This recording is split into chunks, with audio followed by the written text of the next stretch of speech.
welcome. Thank you for spending some time with us this morning. Jessica said, my name is David Wilson. I am VP of Managed Services at DataVox, and I'm pleased to have with me Joe Jabber and Michael De Palma of Datto. Good morning, guys. How are you doing this morning? Good morning. Doing well. Morning, Dave. Great.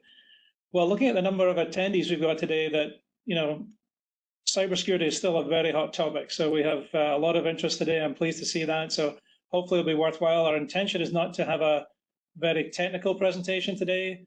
We're not going to do a deep demo into the Datto products, but hopefully you'll find it informative. So before we jump into that, I was going to share a little bit about DataVox. Michael, if you could share your screen real quick. Okay, sorry about that. No problem. I think looking at the attendees, we have a mixture of some existing DataVox customers and some new names. So I'm not sure if everyone knows who we are. And if you do know who we are, everything we do. So we've been around in Texas a long time, 35 years, based in Houston and Dallas now. Those of you in Houston may have seen our building on the west side of town on the Beltway in Bel Air. If you go to the next slide, Michael, please. This slide really tells you a little bit about what we do, all the different things we do now. We started as a phone company. We now really cover all your technology needs. We still do a lot on phone systems. If you guys are interested in looking to move into the cloud, we'd love to help you with that. We have a lot of knowledge and we can guide you in the right direction there. But really, we're kind of your one-stop shop now for all your technology needs. And I would encourage you, if you haven't looked at our website recently, datavox.net, there is a lot of information on there. We spent a lot of time recently updating that, so you can find a wealth of information on everything we do. This slide shows you a little bit about our MIT services in particular. We've been supporting our IT customers for 20 years, but over the last 5 or 6 years, we've formalized our IT offering, and you'll see some of the things included in our MIT offering here, whether it's help desk support, patching, remote monitoring, cybersecurity, and of course, down at the bottom there, most importantly, business continuity and disaster recovery. And for that, we use Datto. So whether you're looking to augment your existing IT team or wanting to outsource your IT completely, we'd love to help you with that. So with that being said, I'm going to hand over to Michael here to take it from here. All right. Thank you, David. So my name is Mike De Palma. I'm the Vice President of Business Development at Datto. So we are primarily a backup disaster recovery company. We're based up in Norwalk, Connecticut.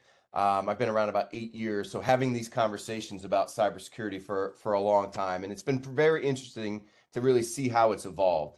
And the way I want to start this out, and I want everybody to kind of view security in this fashion. If you're driving down the highway, you have a couple of options. You can look 200 feet in front of your car and react to whatever's in front of you, and those brake lights go on, your brake lights go on. Or you could look a quarter, half mile, even a mile up the road to see what's happening in front of you.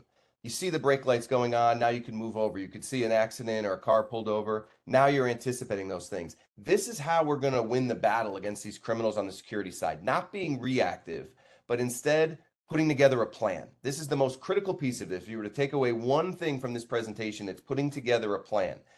Because the criminals are relying on the fact that you're dealing with a million different things, and the last thing on your mind is security. Maybe you did a training, maybe you made a small investment in security, but those are the reactive type places that the criminals really have a lot of success.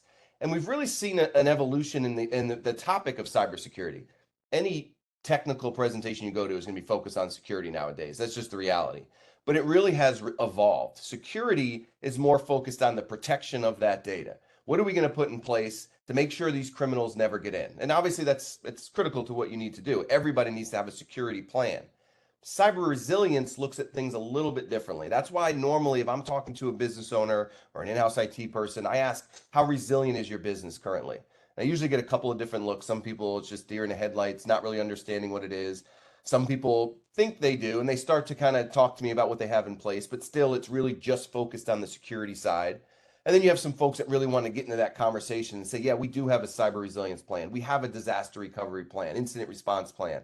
There's a lot of terminology for it, but cyber resilience actually takes it as a more holistic approach and doesn't just assume that all of the security measures you put in place are going to prevent every attack, because anybody that tells you that is not being truthful, because the vast majority of these attacks actually come through because of user error. So all of the technology is great. It's not that the technology has failed. It's that somebody within your organization has opened the door. So I always say the first thing you need to do is start to identify all the assets you have, where your data lives, who has access to that data, before you get into any technical discussion. As cliched as it might sound, it does start with your people. It's people, processes, and technology. And these 5 stages are what's called the NIST framework of security. There's a lot of different frameworks. We kind of follow this, but it's pretty simple to understand. You start with the identification. Let's figure out exactly what your network looks like. Everybody's unique. This is not some commodity you can buy off the shelf and say, okay, now I have my cyber resilience plan. Everyone is unique, so you need to have that assessment. From there, you put in your protection plan. How are we going to protect all of these assets?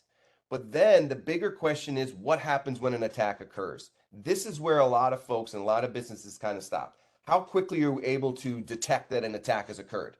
Once that criminal gets into your system, the timer starts.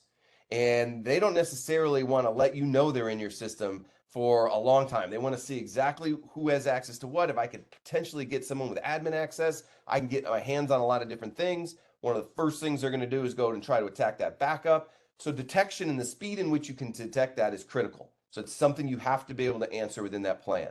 Then it's the response. Okay, you've detected it. That's great. But what does that response look like? Who is responsible? Does everybody within your organization know who to call? I can tell you my previous job, if I clicked on something and got the scary red ransomware screen, my first reaction probably is not to go walk down the hall and tell my boss that I was on a website I wasn't supposed to, or I clicked on an email I wasn't supposed to. I'm going to try to figure it out on my own, or call an engineer that I'm friends with to say, hey, how do I get out of this jam? Again, the time that it takes to detect that and actually respond to it is the real leverage that these criminals have. And then there's the recovery piece. Just about everybody I talk to has some form of backup at this point. But backup is only as good as the speed in which you can recover that data. And so the criminals know that. They know that most people have backups. Again, that's why they try to attack that right away.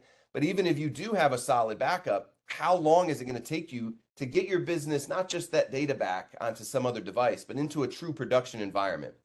And the other way to look at it, and I kind of like it this way in a linear fashion, because it shows you what we're doing on the IT side as well as what the criminals are doing, because they know this in this framework. They know exactly what all the IT experts are telling folks to do. And so they're trying to stay one step ahead.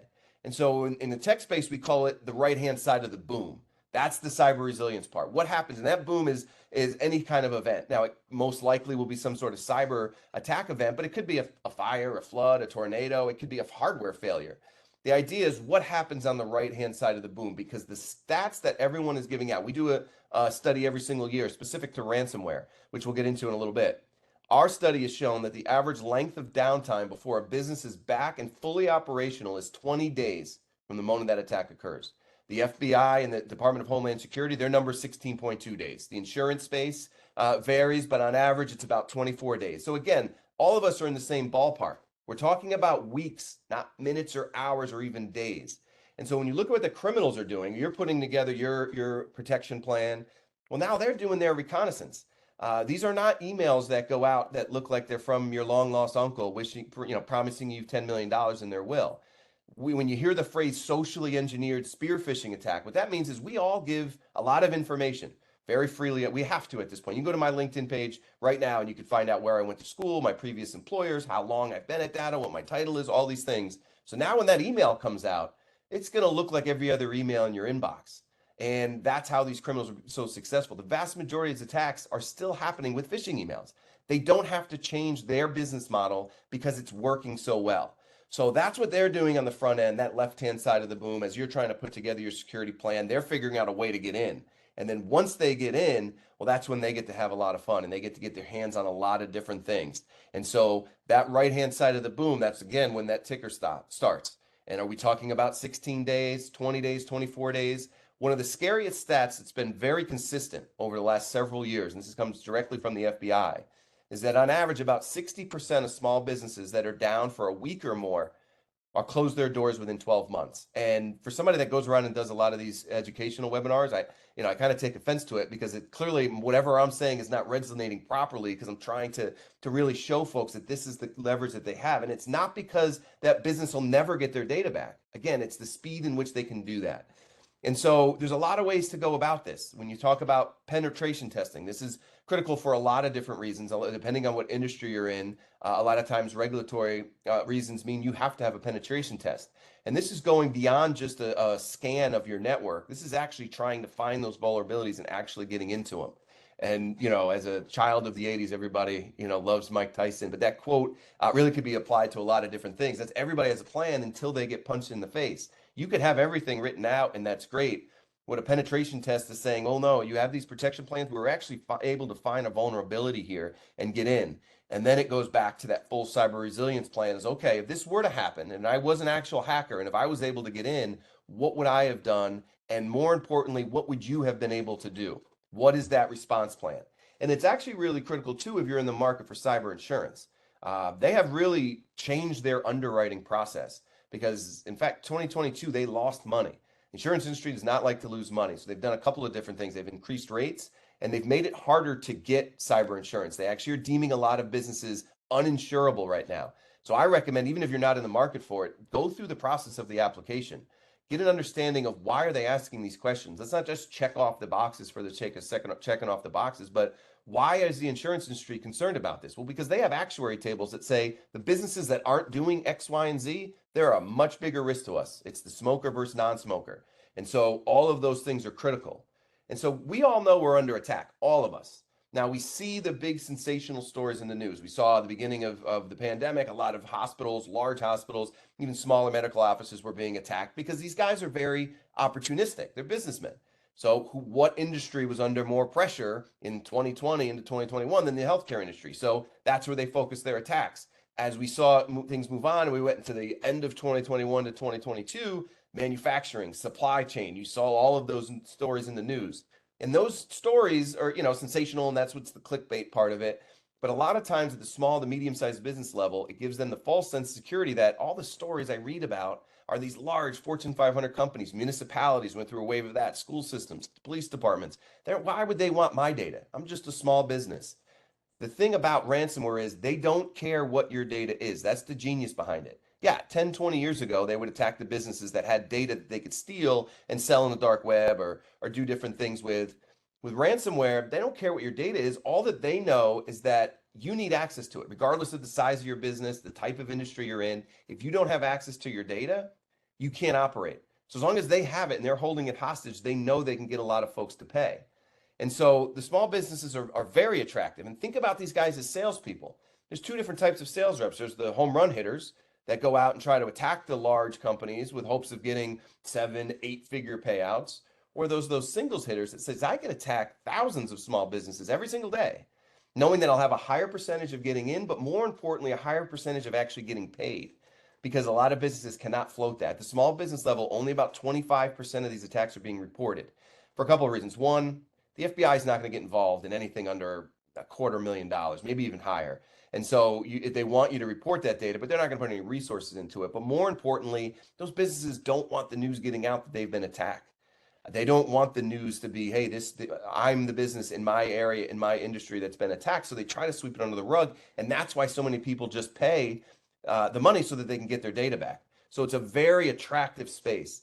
But when you look at, again, the impact of it, and this is a pretty sad story, there's a million stories out there about this, but I talk about businesses, not being able to survive these attacks. There's a college in Illinois called Lincoln College, been around 157 years.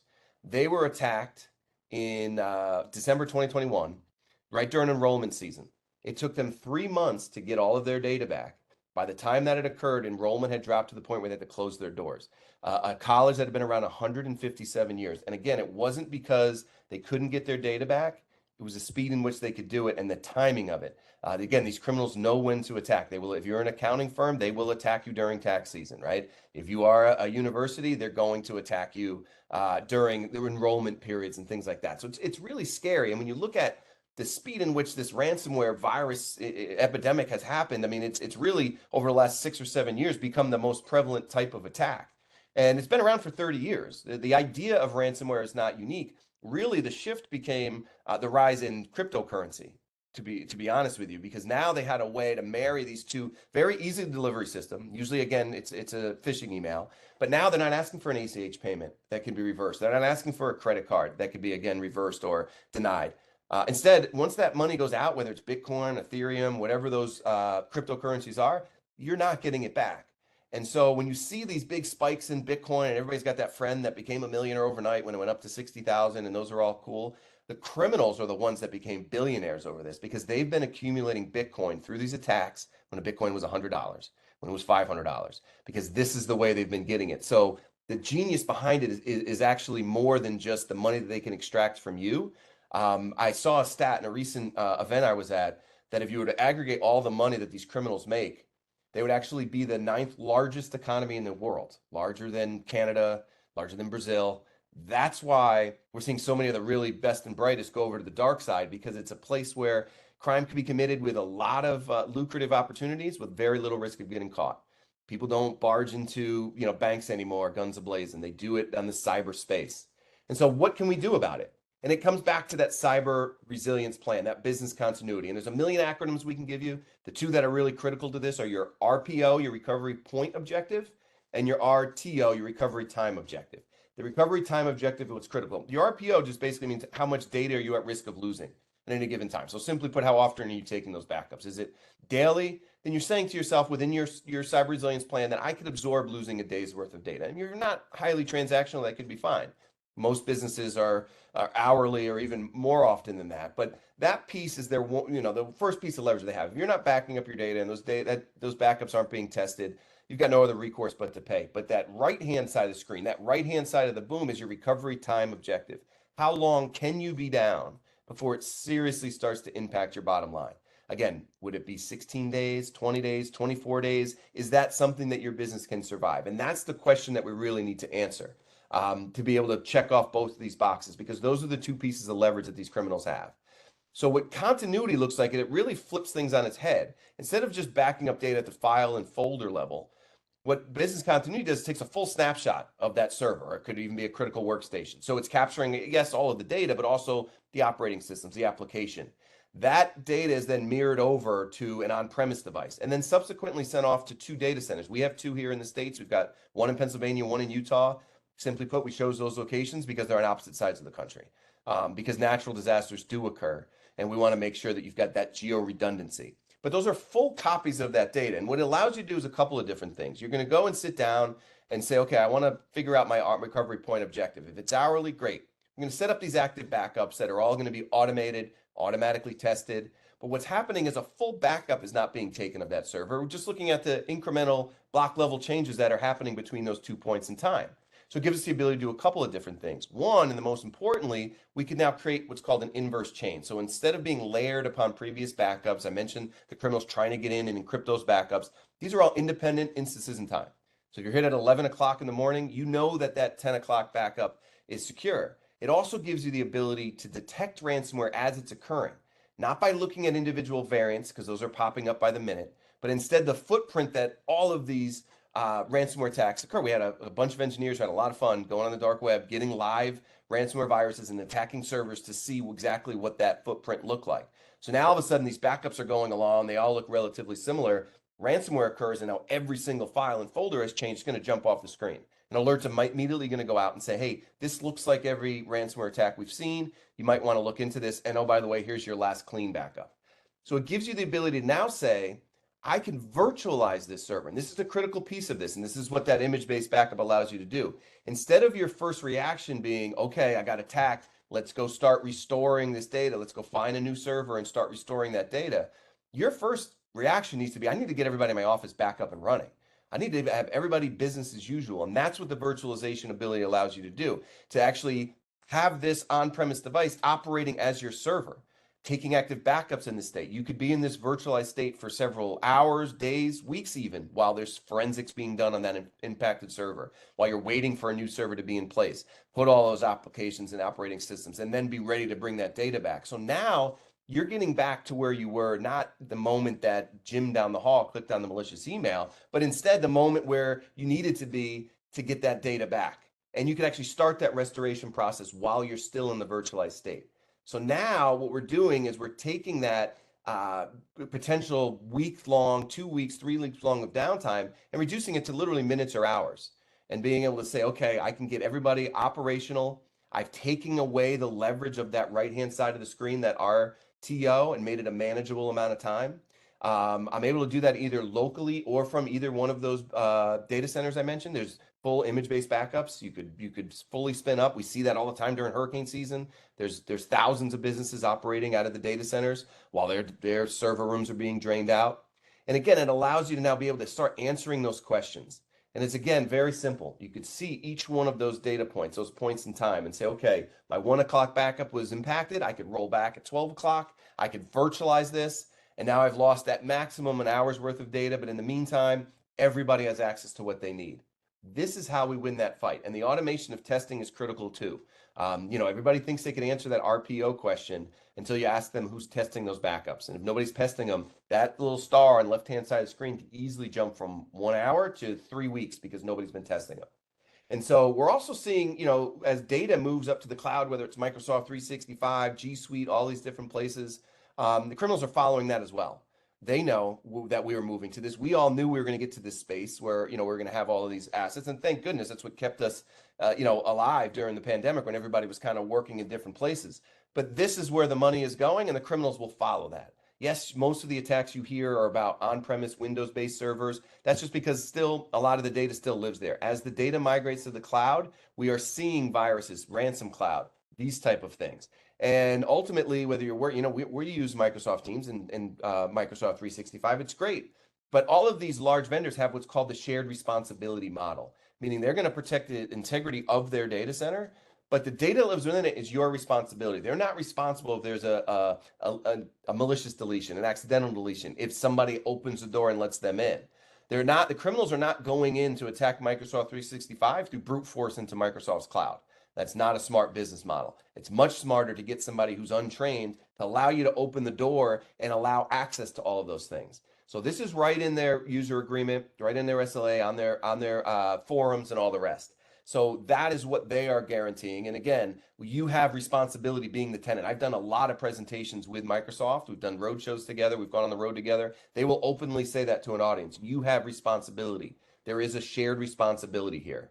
When you look at now all of the interesting technology that are coming out, the deep fake technologies, the chat GPTs, everybody asks me, I think they're all great, honestly. I think that's going to help us. I don't think they're removing jobs. I think they're removing tasks. I think we can be very optimistic about it. You're already using a lot of AI technology, but think about, when I mentioned before, that socially engineered spear phishing attack, making that email look like every other email in your inbox. Think about what things like chat GPT can do. Deep fake technology, voice technology, where they could actually take your voice. There's a new wave coming out right now. They're saying you're not even supposed to use your own voice on your voicemail on your cell phone. Use the automated one because they can capture that.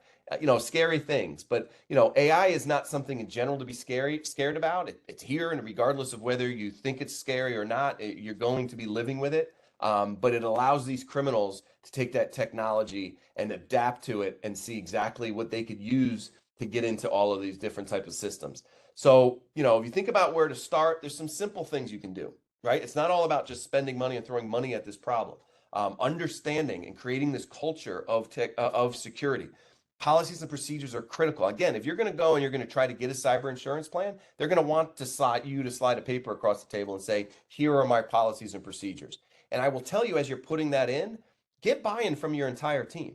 Don't just let leadership put it together. Get buy-in, because that's the way that you're going to get your team to actually utilize these things and go through the trainings and all these different types of things. Ongoing employee training, something simple like phishing training, will reduce those click rates almost immediately. Here, we have a phishing training tool. We get fake emails all the time. I'm supposed to send it over to our phishing team. You get a nice thumbs up. Good job, Mike. You listen to us.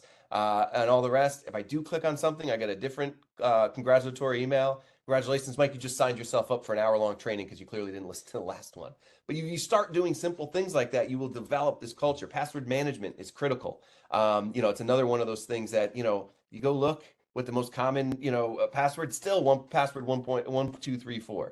And maybe you put an exclamation point. They're using technology to break these codes. Something like you putting an ampersand instead of an A means nothing to these technologies. They'll break right through it.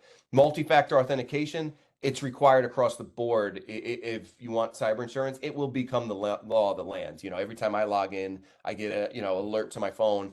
facial recognition. Now I can get access to my systems. That will be something that's undoubtedly something you need.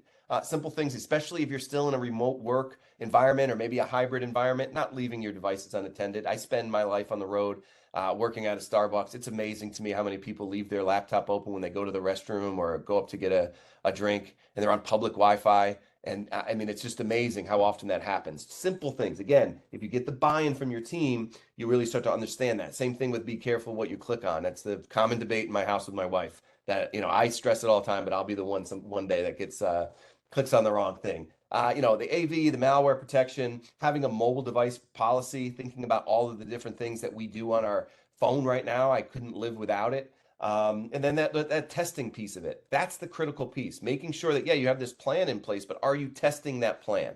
That is critical.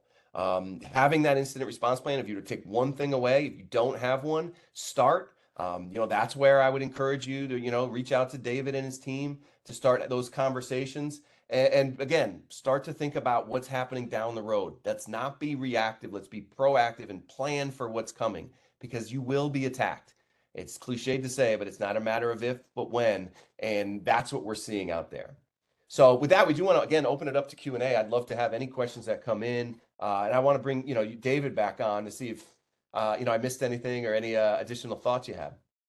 I think you did a great job there, Michael. It covered a lot in a short space of time, but we do have a couple of questions coming in. Want to just jump in if you guys want to click on those three dots at the bottom right-hand corner of your screen and submit your question. We'll do our best to answer them where we can. The first question I've got here is from Mike. Does Datto offer penetration testing? I know you mentioned penetration testing. Is that an offering that you guys have? Absolutely. Yeah, we made an acquisition of a company called Vanahai, who does automated pen testing.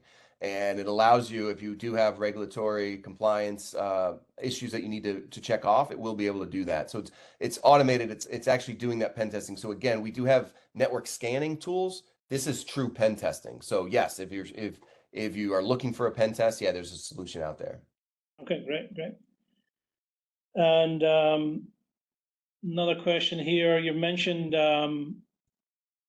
being able to work virtually in the cloud in the case of a disaster. Is that how long, and is there any limits to that? So there's no limits to it. It's if you're doing it on premise, it's just an immediate failover. Most folks don't even know that you failed over. When you're happening from the cloud, you just have to set up VPN tunnels to get up there.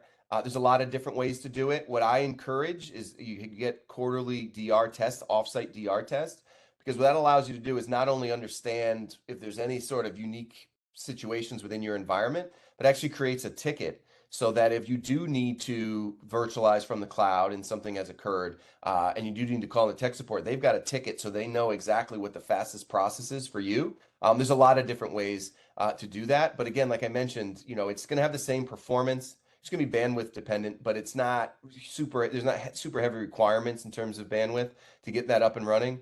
And yeah, it's super simple. I used to do demos on the road. I'm not an overly technical person, but with a small environment, I was still able to get my systems up on the cloud with under a minute with a small data set. But again, I get everybody on this call is different. I wouldn't give you like your specific system will be up in a minute, could be 30 minutes, an hour. Everybody's different, but you'll get the sense of that. That's where that testing comes in.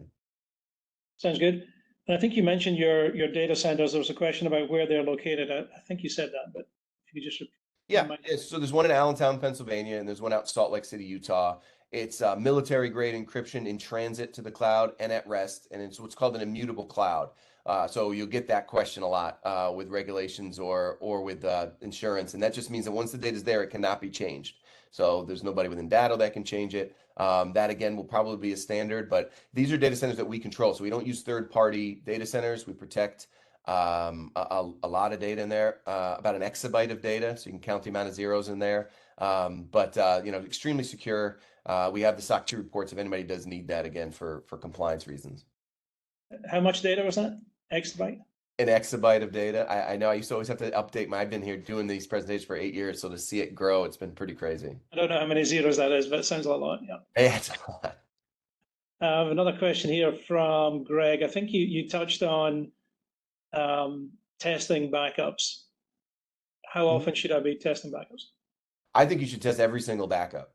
Every single one, because again, it seems small, but in that moment, if you're not testing it back up and a day goes by, that day's worth of data is going to feel a lot heavier on your shoulders than it would have maybe when you're thinking about it. But also, the testing of these virtualization capabilities. I didn't really talk about that, but these virtualization capabilities are tested every single night as well. So it's actually brought up in the background to a boot screen. You could see the timestamp so that not only is the data there, but those virtualization capabilities are there. And we call it screenshot verification. You could actually see that screenshot.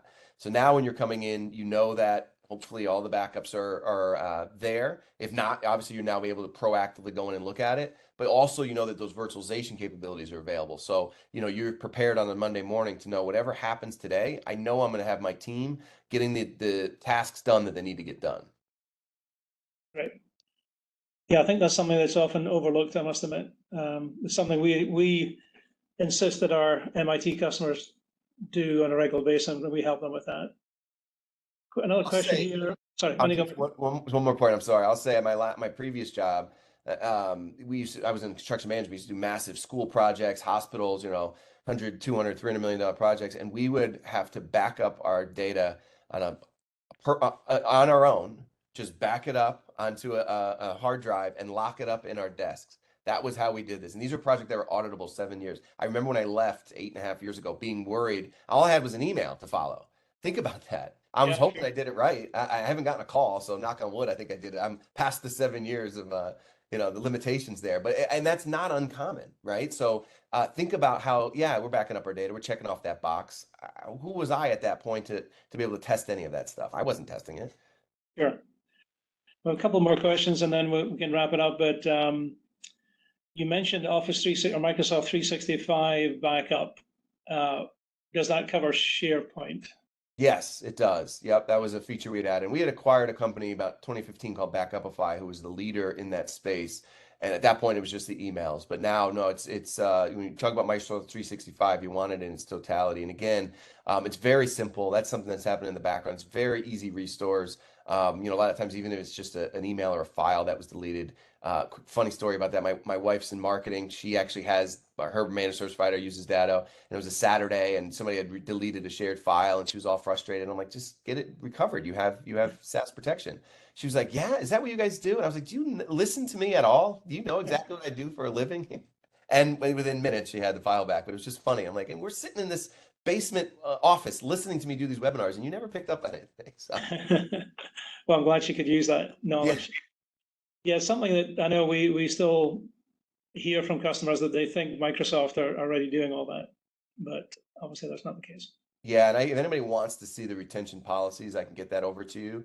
But yeah, and again, you could use Microsoft's backups if you want, but then call into Microsoft's tech support and tell me how quickly you can get a response. And again, nothing against Microsoft; they're just so massive. Yeah. And this is maybe a very general question here from Alan about, since the pandemic, our team are almost all remote. What would you suggest be my number one thing I look at? The first thing I would do again is see what access everybody has to all the documents. Do it. Say where all of my assets live, whether it's an actual piece of hardware, whether it's SaaS technology. Understand who has access to it, and then do they have access to everything they need, but do they only have access to what they need? I mentioned that admin access. When we all went remote, it was so easy to give everybody admin access, and they did that. And now the criminals are like, man, all I got to do is find one person. I get access to everything I need. So and that training piece, it's just very human. It's very much human nature to be less guarded when you're sitting at your kitchen table as opposed to in your office or at your cubicle. So again, it starts with that people, process, and technology, but also understanding the network that they're using. How safe, how secure is that network? Do they know exactly what they need to do? A lot of folks, you make the assumption that they have that security first mindset. A lot of folks just don't, and so they're leaving their laptop open. Their kids are playing Minecraft on their work PC, things like that, going on TikTok, all that stuff. So understand, again, that's where I would start that identification. The first thing I would do when you looked at that NIST framework, start with the identification process. Where do all my employees work? We're seeing that hybrid. It doesn't really necessarily matter where they sit. They need to have access to all the tools regardless where they sit, and it needs to have the same amount of security, whether they're in the office or whether they're working from home. Sounds good, Michael. Well, I think that's pretty much all the questions here. I would encourage you guys to scan this QR code, and we'd love to talk to you in more detail and get set up demos for you and meetings. Just reach out to us if you have any more questions, and hopefully we can help you with your cybersecurity needs. So, any final thoughts, Michael? Or? No, David, thank you so much for including us on this. Hopefully people got something out of it. If anybody wants to contact me for any other questions, you can just find me on LinkedIn and we can connect. But thank you so much, David. This was great. Thanks, Michael. Thank you, everyone, and have a good rest of your day. Appreciate it.